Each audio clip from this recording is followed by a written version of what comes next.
নমস্কার সবাইকে। সবাই কেমন আছো? আশা করছি সবাই খুব ভালো আছো।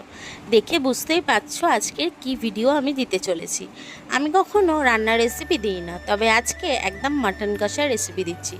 প্রথমেই দেখতে পেলে প্রেসার কুকারে মাটনগুলো দিয়ে দিচ্ছি, সাথে একটু নুন আর একটু লবঙ্গ আর এলাচ দানা দিয়ে একটা সিটি মারবো, যাতে মটনটা ভালোভাবে গলে যায়। আর গলে গেলে খেতে কিন্তু দারুণ লাগে। এরপরে আলু, পেঁয়াজ, আদা রসুন বাটা নিয়ে নিয়েছিলাম। আলুটাকে ভালো করে নুন হলুদ মাখিয়ে কড়াইতে ছেড়ে দিচ্ছিলাম একটু ভাজা ভাজা হওয়ার জন্য। আমি কিন্তু মটনটাকে একটু কষিয়েও করব। তোমরা পাতলা প্রেসার কুকারে ঝোল করেও খেতে পারো, ওটাও কিন্তু খুব সুন্দর লাগে। প্রসেসিং একই করে, শুধু প্রেসার কুকারে দিয়ে দিতে পারো, বাট আমি আগে প্রেসার কুকারে সিটি বাজিয়ে তারপরে আজকে কষবো। এই যে দেখো, কথা বলতে বলতে আলুগুলো ভাজা ভাজা হয়ে গেছিলো। তারপরে আলুগুলো ফাঁকা তেল থেকে তুলে নিয়ে এরপর এখানে ফোড়ন দেব হচ্ছে দারচিনি, এলাচ আর একটু লবঙ্গ।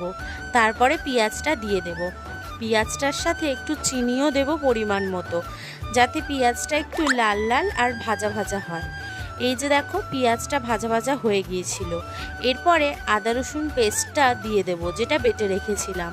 এরকম করে মটন রান্না করলে তোমাদের দাদাভাই কিন্তু খেতে খুব ভালোবাসে, আর আমার বাড়ির সকলেরই খুব ভালোবাসে খেতে, আর ভালোও লাগে। এর সাথে যদি হয় পরোটা বা আরও কিছু, তাহলে তো পুরো জমে ক্ষীর।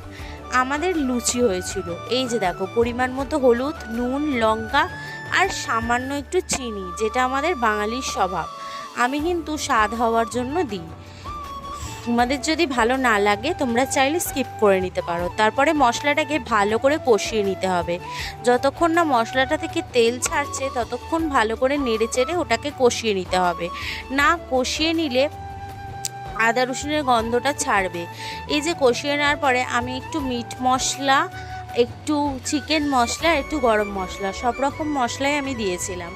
যদিও আমি মশলা খুব একটা ইউজ করি না রান্নায়, কিন্তু কালকে যেহেতু মাটনটা করেছিলাম সেই জন্য একটু দিয়েছিলাম, যাতে টেস্টটা আসে। তারপরে ভেজে রাখা আলুগুলোকে ভালো করে কড়াইতে ছেড়ে দিলাম। আর তারপরে এই যে দেখো, সেদ্ধ করে রাখা মাংসটাকে তুলে ওর জুসটাকে আলাদা করে নিয়েছি। জুসটা দিয়েই কিন্তু পুরো মাংসটা হয়ে যাবে। এই যে দেখো, সেদ্ধ করে রাখা মাংসটা আমি কড়াইতে দিয়ে দিলাম। এরপরে এটাকে ভালো করে একটু কষে নেব সামান্য মতো। অলরেডি আমার মাংসটা হয়েই এসছে, কিন্তু আর একটু কষে নেওয়ার জন্য মাটনটা দিয়ে দিলাম। না কষলে তো ভালো লাগবে না।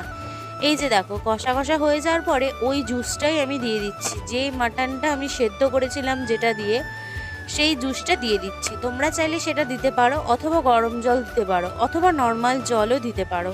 এটা দিলে এতে করে স্বাদটা বেশি হয়। আর দেখো কি